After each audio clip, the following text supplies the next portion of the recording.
Hello guys, welcome back to Zik the Programming Guide channel. In today's video, I'll be showing you how to three-way call on Android, how you can actually do a three-way call on Android using your phone app, right?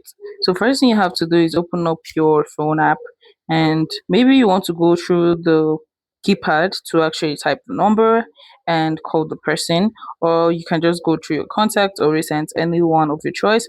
So I'm just going to scroll through my contact, and I'm going to call the first person, then add the second person that is going to make us three.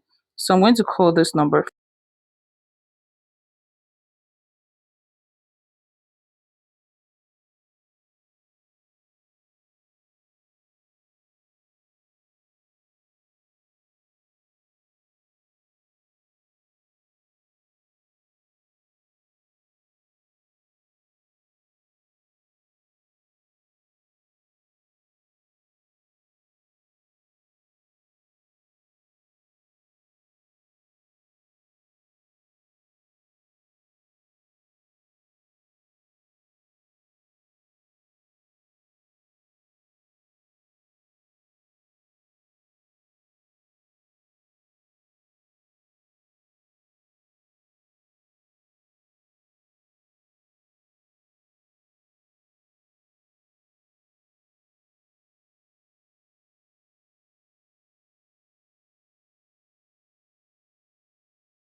Watching guys, I'll see my next video. Bye.